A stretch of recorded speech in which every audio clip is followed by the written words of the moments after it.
सभी लोग ध्यान दीजिएगा। परमाणु संरचना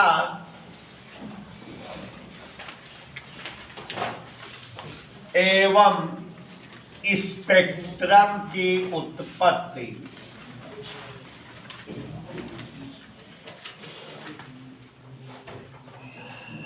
परमाणु संरचना एवं स्पेक्ट्रम की उत्पत्ति। प्यारे बच्चों, सबसे पहले तो आप सभी से ये कहना चाहूँगा कि अब लगातार 4 चैप्टर केमिस्ट्री टच के पढ़ाऊँगा। वैसे पुराने समय में लोग जो है कह देते थे बच्चों को कि ये केमिस्ट्री में आप पढ़े हुए हो वहीं से तैयार कर लीजिएगा, लेकिन मेरी आदत नहीं है, मैं पढ़ाता हूँ। तो देखिए, परमाणु की संरचना, क्योंकि कुछ नई चीज़ें मिलती हैं। आप केमिस्ट्री भले पढ़ते हो, लेकिन हम पढ़ाएंगे तो आपको नई चीज़ जरूर मिलेगी। यहाँ ध्यान दीजिए, चैप्टर का नाम है परमाणु की संरचना एवं स्पेक्ट्रम की उत्पत्ति। ये चैप्टर थोड़ा लंबा है, थ्योरी भी है इसमें 2-3 डेरिवेशन भी है। ठीक है, लंबा चैप्टर है, लेकिन चैप्टर इंपॉर्टेंट है। इस चैप्टर में 5-5 नंबर के 2 क्वेश्चन, 3 नंबर का 1 क्वेश्चन, 13 नंबर के प्रश्न अक्सर पूछे जाते हैं। 2 क्वेश्चन 5 नंबर वाले हैं, 1 क्वेश्चन 3 नंबर का है। बोर्ड परीक्षा के दृष्टिकोण से महत्वपूर्ण है। कभी 5 एक ही क्वेश्चन आ जाता है, कभी 2 आ जाते, कभी तीनों आ जाता है। तो ये इंपॉर्टेंट इस चैप्टर है, इसलिए भी बोर्ड परीक्षा के दृष्टिकोण से।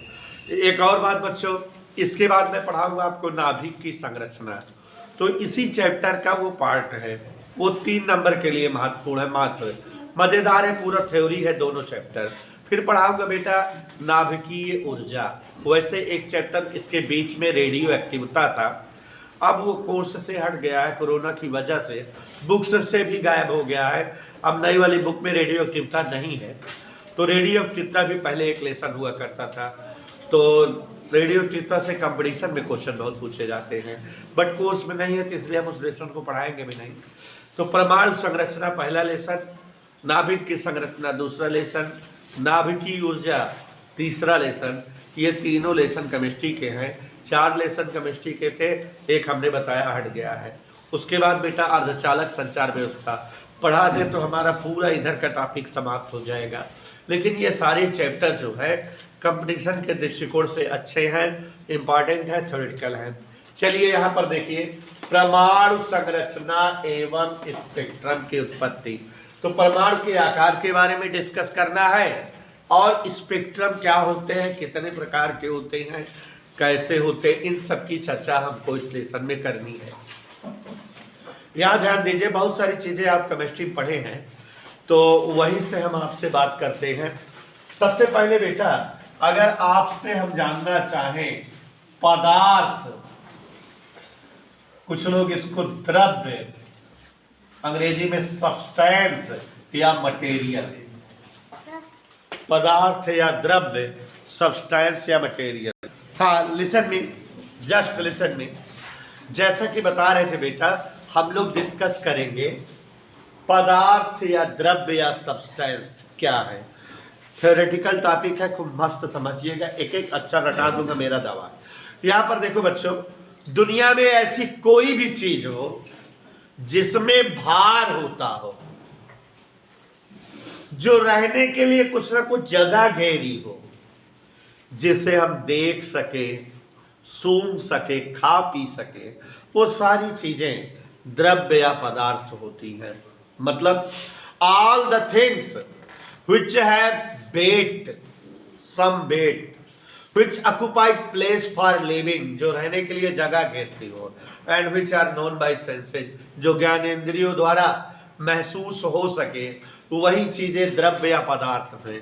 हम, आप, बोर्ड, कैमरा, मोबाइल, मकान, घर, पत्थर, पेड़, पौधे, ये सारी चीजें आप देखोगे तो सब में क्या होता है, वेट, वजन। और सब में जब वजन होता है तो सब कुछ न कुछ जगह भी घेरे रहती है। उतनी दूर में किताब रहेगी, इतनी दूर में मकान रहेगा, इतनी दूर में हमारी बॉडी है, तो सब जगह घेरे हुए हैं। सबको देखा, सुना, सूंघा, चखा, पीका जा सकता है। इन्हीं सारी चीजों को हम क्या कहते हैं, द्रव्य या पदार्थ। तो दुनिया की सभी वस्तुएं जिनमें भार हो, जिन्हें जो है रहने के लिए स्थान की आवश्यकता हो, जिन्हें आप अपनी ज्ञानेंद्रियों द्वारा महसूस कर सको, उसे ही द्रव्य या पदार्थ कहा जाता है। पुराने समय में विद्वानों ने प्रयास किया जानने का कि द्रव्य या पदार्थ ये जो है किससे मिलकर बने हैं या इनका निर्माण किससे हुआ है। तो जब द्रव्य या पदार्थ के बारे में प्रयास किया गया जानने का, पता करने का, तो विद्वानों ने कोई एक पदार्थ लिया और उसको इस तरह से डिवाइड कर दिया, दो टुकड़े हुए, फिर और जो है इस तरह से डिवाइड कर दिया, ऐसे डिवाइड करते चले गए, किसी पदार्थ को टुकड़ों में बांटते चले गए, टुकड़ों में बांटते चले गए। आप महसूस कर सकते हो कि किसी समय इतना छोटा टुकड़ा मिल गया होगा जो और ज्यादा डिविजिबल, और ज्यादा विभाजित नहीं किया जा सकेगा। और ये जो एकदम छोटा टुकड़ा मिल गया है, पदार्थ का ये सबसे छोटा टुकड़ा है, और इस तरह के टुकड़ों को इकट्ठा कर दे तो पूरा का पूरा पदार्थ बन जाएगा। इसे कहा गया अणु। क्या कहा गया? अणु। तो पदार्थ का सबसे सूक्ष्मतम कण अणु कहलाता है, जिससे मिलकर पूरे के पूरे पदार्थ बने होते हैं। अणुओं में दो तीन खासियत स्नेहा बेटा बता सकते हो।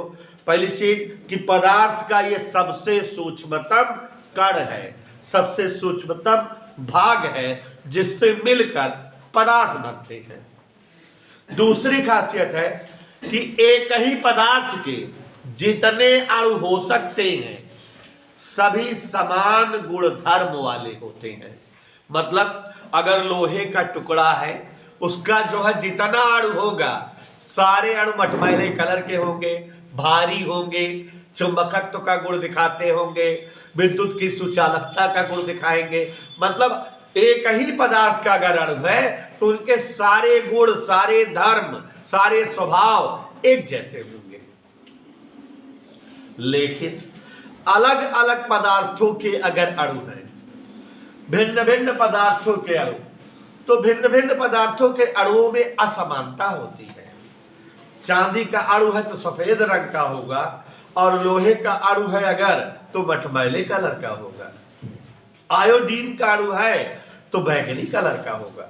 तो अलग अलग अणुओं के रंग, गुण, धर्म जो है, स्वभाव, प्रकृति भिन्न भिन्न होती है।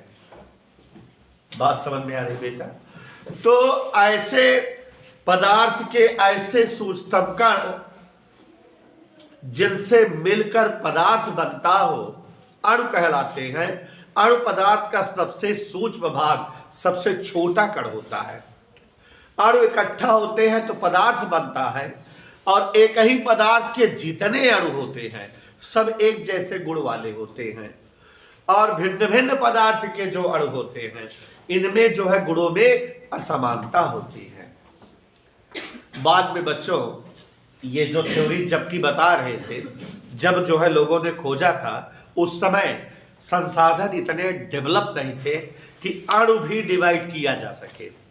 इसलिए लोगों ने ये माना कि पदार्थ का सबसे छोटा भाग अणु ही होता है, और अणु को मिला देने से पदार्थ बन जाता है। एक ही पदार्थ के सारे अणु एक जैसे गुण वाले होते हैं, और भिन्न भिन्न पदार्थों के सारे अणु अलग अलग गुण और अलग अलग स्वभाव प्रकृति के होते हैं। फिर उसके बाद एक साइंटिस्ट की उत्पत्ति हुई, एक साइंटिस्ट पैदा हुए, Dalton, John Dalton. John Dalton साहब जब आए तो उन्होंने तमाम प्रयोग, तमाम शोध करके परीक्षण के तौर पे अणु को भी विभाजित कर लिया। और ये अणु को जब डिवाइड कर लिए तो इनके हिसाब से पदार्थ का सबसे छोटा पार्ट तैयार हुआ, सबसे छोटा भाग मिला, जिसे परमाणु कहा गया।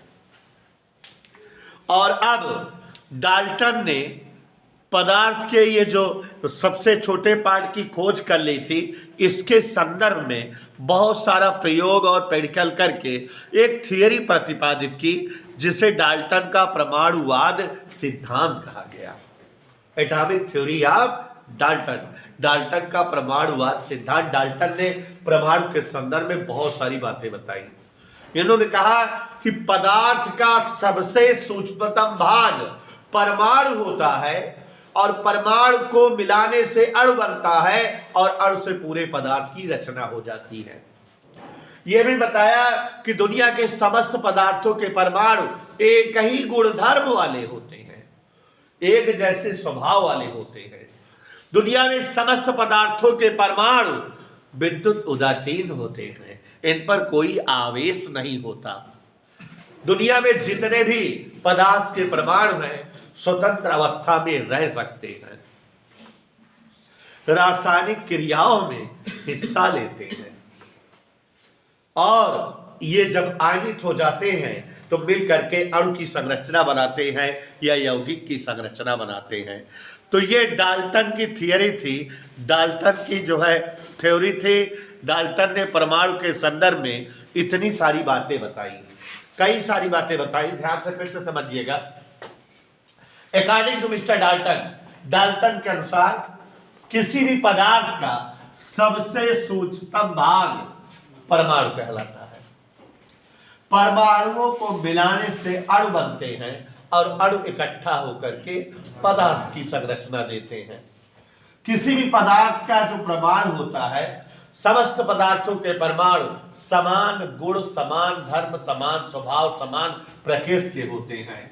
समस्त प्रकार के परमाणु विद्युत उदासीन होते हैं, स्वतंत्र अवस्था में रह सकते हैं, रासायनिक क्रियाओं में भाग लेते हैं, हिस्सा लेते हैं।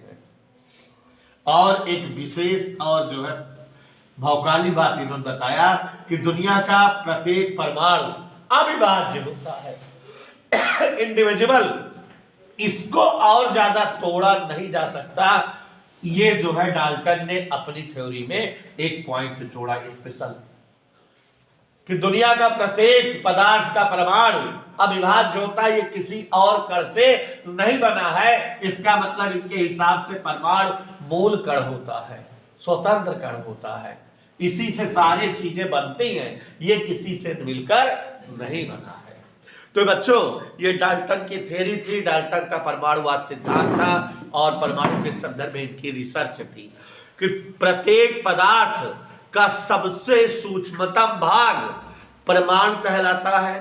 परमाणुओं को इकट्ठा करने पर, परमाणुओं को मिला देने पर अणु बनते हैं और प्रत्येक प्रकार के पदार्थ के अणुओं को मिलाने से अलग अलग पदार्थों का निर्माण होता है। परमाणु दुनिया के समस्त पदार्थों के परमाणु एक जैसे गुण, एक जैसे स्वभाव, एक जैसे धर्म के होते हैं। समस्त प्रकार के पदार्थों के परमाणु विद्युत उदासीन होते हैं, इन पर कोई आवेश नहीं होता, आवेश रहित होते हैं। समस्त प्रकार के पदार्थों के परमाणु स्वतंत्र अवस्था में रहते हैं, रासायनिक क्रियाओं में हिस्सा लेते हैं, अणु और यौगिक का निर्माण करते हैं। और एक बात क्या बताया इन्होंने बेटा कि परमाणु अविभाज्य है, इसे और ज्यादा विभाजित नहीं किया जा सकता। ये किसी अन्य कण से मिलकर नहीं बना है, ये प्रारंभिक कण है या मूल कण है, स्वतंत्र कण है, इससे मिलकर सब बनते हैं, लेकिन ये किसी से नहीं बनता। ये डाल्टन की परमाणु थ्योरी है और डाल्टन के बारे में ये बातें जो है, डाल्टन ने परमाणु के बारे में ये बातें बताई और हम इस तरह से अणु, परमाणु और पदार्थ के बारे में जानते हैं। लेकिन बच्चों, केमिस्ट्री में आप पढ़े होंगे कि तमाम वैज्ञानिकों ने परमाणु के जो है बारे में अध्ययन करना स्टार्ट किया तो संयोगवश सबसे पहले जे थॉमसन ने परमाणु के एक विशेष कण इलेक्ट्रॉन की खोज कर ली। उसके बाद गोल्डस्टाइन ने प्रयोग किया और रदरफोर्ड ने उस प्रयोग के प्रेक्षण के आधार पे परमाणु के एक और स्पेशल कण प्रोटॉन की खोज कर ली। और जेम्स चैडविक नामक साइंटिस्ट ने परमाणु में एक भार युक्त कण या उदासीन कण न्यूट्रॉन की खोज कर ली। और इस प्रकार परमाणु के 3 अभिष्ट कणों इलेक्ट्रॉन, प्रोटॉन, न्यूट्रॉन की अलग अलग वैज्ञानिकों द्वारा खोज हो जाने से इनका ये लास्ट वाला मत गलत साबित हो गया। परमाणु अविभाज्य है, ये जो कहते थे परमाणु मूल कण या स्वतंत्र कण है, ये गलत सत्यापित हुआ। परमाणु जो है विभाज्य है, परमाणु 1, 2 नहीं 3 प्रकार के कणों से मिलकर बनता है, इलेक्ट्रॉन, प्रोटॉन, न्यूट्रॉन। परमाणु में 3 प्रकार के प्रमुख रूप के कण इलेक्ट्रॉन, प्रोटॉन, न्यूट्रॉन पाए जाते हैं या होते हैं। आपको पता होगा कि सबसे पहले जे थॉम्सन ने इन्वेंशन किया। कैसे इन्वेंशन था हवा समझो, यहाँ हमारे क्लास में या कोर्स में नहीं है इसलिए हवा बता रहे हैं। कांच की एक लंबी बेलनाकार खोखली नलिका लिया। कौन? J Thomson. कांच की एक लंबी बेलनाकार खोखली नलिका लिया। उस नलिका के भीतर धातु की 2 प्लेटें रखा। दोनों प्लेटों को तार से जोड़ा और तार को बाहर बैटरी के धन और ऋण से जोड़ दिया। कहने का तात्पर्य यह हुआ कि कांच की लंबी खोखली बेलनाकार नलिका में एक प्लेट को इन्होंने ऋण से जोड़कर कैथोड बनाया, दूसरी प्लेट को धन से जोड़कर एनोड बनाया। कौन? J Thomson. अब इस नलिका में निर्वात स्थापित किए और नलिका में एक चूसक पंप लगाए और दाब नलिका के भीतर निम्न किए। दाब को जो है नली के भीतर बहुत कम कर दिए। दाब क्या किए बेटा? कम किए।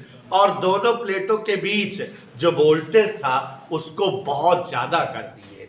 माने जे थॉम्सन ने कांच की लंबी बेलनाकार खोखली नलिका में धातु की 2 प्लेटें कैथोड एनोड रख करके दोनों के बीच उच्च विभव स्थापित किया, हाई वोल्टेज, निम्न प्रेशर, निम्न दाब स्थापित किया। तो देखा कि कैथोड प्लेट से सीधी रेखा में कुछ किरणें निकलती हैं और जो एनोड प्लेट की ओर जाती है। इन किरणों के मार्ग में छेपड़ी पहिया रख दे तो वो घुमा देती है उनको। ये किरणें ऋणावेशित प्लेट से निकलकर धनावेशित प्लेट की ओर मुड़ती थी, इसलिए इन किरणों को इन्होंने ऋण किरणें या कैथोड किरणें कहा। चूंकि धन प्लेट की ओर मुड़ रही थी इसका मतलब यह ऋणावेशित कणों से मिलकर बनी थी। तो ये जो कैथोड किरणों की खोज हुई जे थॉम्सन के द्वारा, जो इन्होंने कैथोड किरणों को देखा, बाद में इन्हीं कैथोड किरणों को बोल दिया इलेक्ट्रॉन। कि यहां पर जो है जब विद्युत विसर्जन स्थापित करते हैं, निम्न दाब और उच्च विभव स्थापित करते हैं, तो कैथोड प्लेट से सीधी रेखा में कुछ किरणें जो निकल रही हैं धनावेशित प्लेट की ओर मुड़ रही हैं, जा रही हैं। ये किरणें धनावेशित प्लेट की ओर मुड़ने के कारण स्पष्ट है ऋणावेशित कणों से मिलकर बनी है या ऋणावेशित है। और ये जो कण है उन्हें को क्या कहा गया? इलेक्ट्रॉन। तो परमाणु की एक वीआईपी कण की खोज हो गई जे थॉम्सन के द्वारा, जिसका नाम इलेक्ट्रॉन कहा गया और जो ऋणावेशित होता था। बाद में जे थॉम्सन ने ही विशिष्ट आवेश वाला प्रयोग किया और मिलकर की मदद से इसका द्रव्यमान और इसका आवेश पता लगाया। जे थॉम्सन ने विशिष्ट आवेश का मान पता लगाया था E/m का मान, और मिलकर ने E का मान पता लगाया था इलेक्ट्रॉन पर के आवेश का। तो जब E/m में आवेश रख दिया गया तो m भी आ गया। तो जे थॉम्सन और मिलकर की मदद से इलेक्ट्रॉन रूपी परमाणु के अनिवार्य कण का आवेश भी पता लग गया और क्या पता लग गया? द्रव्यमान भी। और इस तरह से परमाणु के इस विशिष्ट कण इलेक्ट्रॉन के बारे में परिभाषा दी गई। परिभाषा 4 स्तूपों में है, समझिए। हमारे कोर्स में ये नहीं है लेकिन हम ज्ञानवर्धन के लिए आपको एक्सप्लेन कर रहे हैं जिससे हम आगे समझा सके जो हमको समझाना है। इलेक्ट्रॉन परमाणु का एक अनिवार्य घटक होता है। मतलब अगर परमाणु है तो मैं इलेक्ट्रॉन जरूर होए। दुनिया में आज तक ऐसा कौनो परमाणु ना बा जो इलेक्ट्रॉन ना हो, जे में इलेक्ट्रॉन विहीन हो, इलेक्ट्रॉन जरूर रहे। तो इलेक्ट्रॉन परमाणु का एक अनिवार्य घटक है जो ऋणावेशित होता है, जिसे -1 E0 या -1 β0 से रिप्रेजेंट करते हैं। इलेक्ट्रॉन परमाणु का एक अनिवार्य घटक है जिसे -1 E0 या -1 β0 से प्रदर्शित करते हैं। इसकी खोज जे थॉम्सन ने किया है।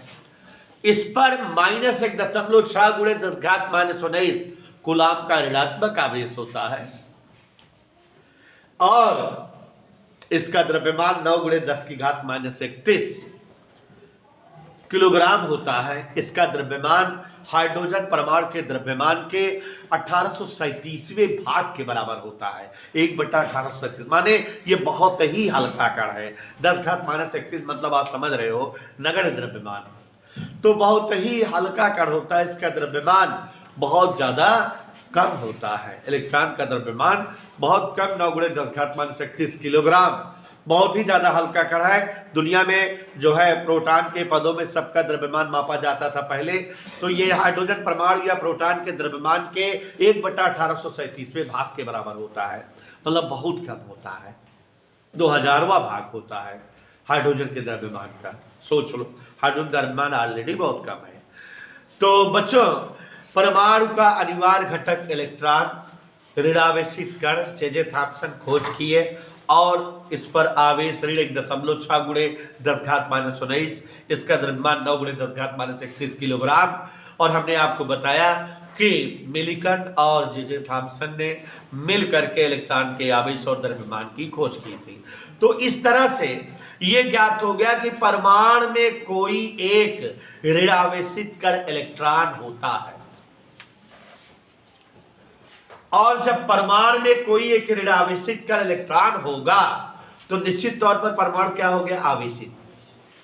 परमाणु से मिलकर कौन बनते हैं? अणु। तो जब परमाणु में आवेश है तो ढेर सारे अणु इकट्ठा कर दोगे तो अणु पर भी आवेश हो गया, और अणु से मिलकर कौन बनते हैं? पदार्थ। तो जब जो है परमाणु में आवेश है, अणु में आवेश है, तो पदार्थ में भी आवेश होगा। माने हम दुनिया कौनो वस्तु को छुई तब तक करंट मारे चाहिए, लेकिन ऐसा नहीं होता। माने परमाणु के आवेश गायब हो जाता है। तो गायब कैसे हुआ होगा? गोल्डस्टाइन ने सोचा कि निश्चित तौर में चूंकि परमाणु पर कोई आवेश नहीं है और ये खोज हो गई कि परमाणु के भीतर कोई ऋणावेशित कण है इलेक्ट्रॉन, तो निश्चित तौर पे इलेक्ट्रॉन के आवेशी प्रभाव को समाप्त करने वाला परमाणु के भीतर कोई दूसरा कण जरूर होता होगा। और तब गोल्डस्टाइन ने एकदम लॉर्ड रदरफोर्ड की तरह ही, जे थॉम्सन की तरह ही विद्युत विसर्जन नलिका रख करके प्रयोग किया। तो इन्होंने देखा कि धनावेशित प्लेट एनोड से सीधी रेखा में कुछ किरणें कैथोड की ओर भी जाती हैं। कैथोड के पीछे रखा हुआ पर्दा चमकने लगता है, जिसे कैनॉल किरणें, क्योंकि जो है इन्होंने कैथोड को छिद्रयुक्त यूज किया था।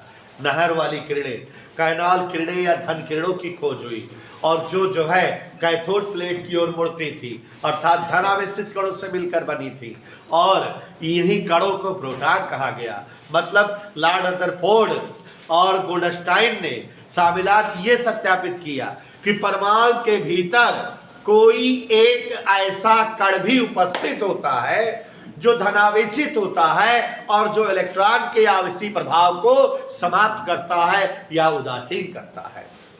तो परमाणु के भीतर एक दूसरे अनिवार्य कण की खोज हुई जिसे हम प्रोटॉन कहते हैं। तो प्रोटॉन के बारे में परिभाषा बनाई गई कि प्रोटॉन परमाणु का एक अनिवार्य घटक है। दुनिया में ऐसा कोई परमाणु नहीं हो सकता किसी पदार्थ का जिसमें प्रोटॉन ना हो। तो प्रोटॉन परमाणु का एक अनिवार्य घटक होता है जिस पर इलेक्ट्रॉन पर के आवेश के समान किंतु विपरीत प्रकृति का आवेश अर्थात +1.6 × 10⁻19 कूलम का आवेश होता है। और प्रोटॉन का द्रव्यमान हाइड्रोजन परमाणु के द्रव्यमान के लगभग बराबर होता है। प्रोटॉन का द्रव्यमान 1.67 × 10⁻27 किलोग्राम होता है। 1.673 × 10⁻27 किलोग्राम होता है, और ये परमाणु का एक अनिवार्य घटक है। तो इस तरह से बच्चों परमाणु के 2 प्रकार के अवयवों की खोज हो गई। जे थॉम्सन ने इलेक्ट्रॉन की खोज की और लॉर्ड रदरफोर्ड ने प्रोटॉन की खोज की। प्रोटॉन क्या है? एक अनिवार्य घटक है। इस पर आवेश कितना होता है? इस पर आवेश इलेक्ट्रॉन के आवेश के समान किंतु विपरीत प्रकृति +1.6 × 10⁻19 कूलम का आवेश होता है। ये 1.673 गुणे 10⁻⁻⁷ किलोग्राम द्रव्यमान का होता है। इसका द्रव्यमान हाइड्रोजन परमाणु के द्रव्यमान के लगभग बराबर होता है। इसे 1H1 या 1P1 से प्रकट करते हैं। किससे प्रकट करते हैं? 1H1 या 1P1 से प्रकट करते हैं। तो परमाणु के दो अनिवार्य घटकों इलेक्ट्रॉन और प्रोटॉन की जो खोज हो गई, उसके पश्चात परमाणु में भार भी रहता था, जबकि ये दोनों कण जो है बिल्कुल हल्के होते थे। परमाणु वजनलेस होना चाहिए, लेकिन परमाणु वजन युक्त होता था। कुछ पदार्थ बहुत भारी होते हैं, कुछ पदार्थ हल्के होते हैं। माने परमाणु जो पदार्थ बहुत भारी होगा उसके परमाणु भी बहुत भारी होंगे। माने उसमें इलेक्ट्रॉन प्रोटॉन के अलावा कोई और भी कण होता होगा, जिसकी वजह से उसमें भार की उपस्थिति होती है।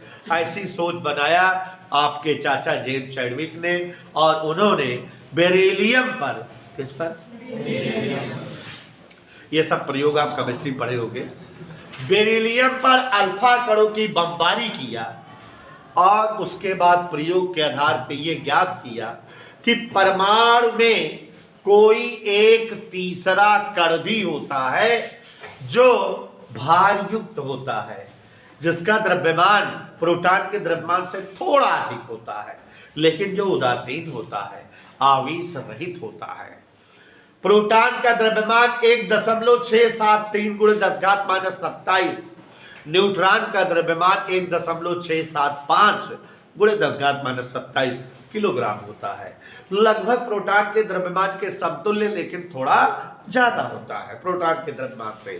तो न्यूट्रॉन की परिभाषा स्नेहा जी ऐसे बनी, न्यूट्रॉन परमाणु का एक घटक होता है जो विद्युत उदासीन या आवेश रहित होता है, जिसका द्रव्यमान प्रोटॉन के द्रव्यमान के समतुल्य 1.675 गुणे 10⁻⁷ किलोग्राम होता है। तो अब ये परमाणु का एक घटक है, अनिवार्य घटक नहीं है। क्यों? क्योंकि न्यूट्रॉन किसी पदार्थ में होते हैं और किसी पदार्थ में नहीं होते। ऐसा कौन सा परमाणु है जिसमें न्यूट्रॉन नहीं होते? प्रोटियम। दुनिया में इकलौता तत्व प्रोटियम है, 1H1, जिसमें एक इलेक्ट्रॉन एक प्रोटॉन होते हैं, कोई भी न्यूट्रॉन नहीं होता। हाइड्रोजन ड्यूटेरियम भी होता है, ट्राइट्रियम भी होता है। मान्यवर ड्यूटेरियम का सूत्र 1H2, उसमें एक इलेक्ट्रॉन एक प्रोटॉन एक न्यूट्रॉन होता है। ट्राइट्रियम भी हाइड्रोजन है, एक इलेक्ट्रॉन एक प्रोटॉन दो न्यूट्रॉन होते हैं।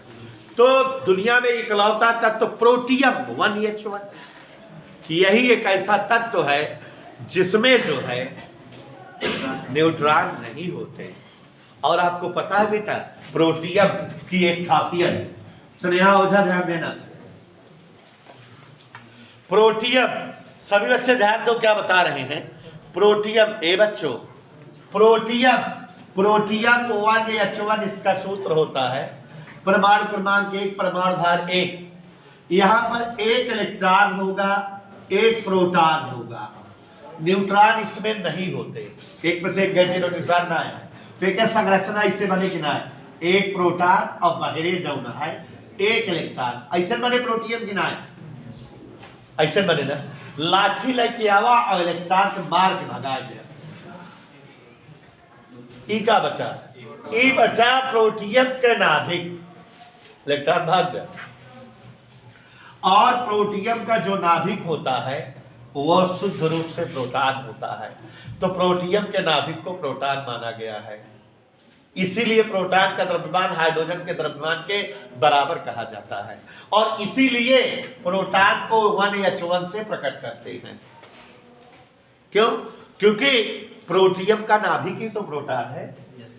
प्रोटियम के नाभिक के बाद चक्कर करने वाले इलेक्ट्रॉन को भगा दो तो केवल प्रोटियम का नाभिक बचेगा, और उसे ही हम क्या कहते हैं? प्रोटॉन। तो आज आपको बताएंगे बेटा कि दुनिया में 4 तत्व ऐसे हैं जिनके इलेक्ट्रॉन भगा दिए गए हैं, नाभिक का इस्तेमाल हम करते हैं। पूछो हमसे कौन कौन? पहले तो प्रोटॉन, प्रोटॉन का मतलब प्रोटियम का नाभिक। फिर ड्यूट्रॉन, आपने सुना होगा, ड्यूटेरियम का नाभिक। ड्यूटेरियम के इलेक्ट्रॉन को भगा दो, ड्यूटेरियम का नाभिक बचता है, तो उसे हम न्यूट्रॉन कहते हैं।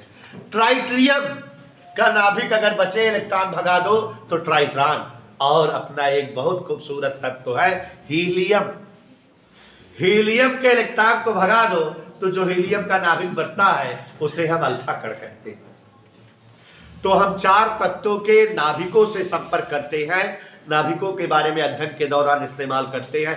अक्सर आप सुनते हो प्रोटॉन, न्यूट्रॉन, ट्राइट्रॉन, अल्फा कण।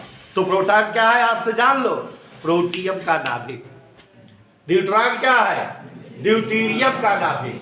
ट्राइट्रॉन क्या है, ट्राइट्रियम का नाभिक। अल्फा कण क्या है। और बच्चों इस तरह से आपने देखा डाल्टन की परमाणुवाद थ्योरी गलत सत्यापित हुई। इलेक्ट्रॉन, प्रोटॉन, न्यूट्रॉन जैसे 3 कण परमाणु में उपस्थित होते हैं, परमाणु विभाज्य होता है। और अब चर्चा शुरू हुई परमाणु के आकार को स्पष्ट करने की कि परमाणु का आकार डिजाइन कैसे होता है। एक साइंटिस्ट थे Nagaoka, J Thomson, Rutherford, Sunny, बहुत सारे वैज्ञानिकों ने अपना अपना अलग अलग मत परमाणु के आकार के बारे में दिया और सभी वैज्ञानिकों के मत को फुटबॉल की तरह किक मारे हैं मिस्टर रदरफोर्ड। वो जो है सबसे पहले एक प्रयोग किए हैं अल्फा किरण प्रकीर्णन प्रयोग, और उस प्रयोग के आधार पर परमाणु के स्ट्रक्चर को बताए हैं। बाकी सब हवा में मजा लेते रहे हैं, तो इसलिए बाकी सबका कथन गलत सत्यापित हुआ। रदरफोर्ड के परमाणु मॉडल सही और व्यवहारिक प्रायोगिक सिद्ध किया हुआ पहला मॉडल था रदरफोर्ड का। इसके पहले परमाणु के जितने मॉडल थे वो सब जो है केवल हवाई थे। तो हम लोग कल चर्चा करेंगे परमाणु के कौन कौन मॉडल थे, कौन कौन जो यूज में नहीं है, और रदरफोर्ड का मॉडल क्या है, कैसे है, कल डिस्कस करेंगे।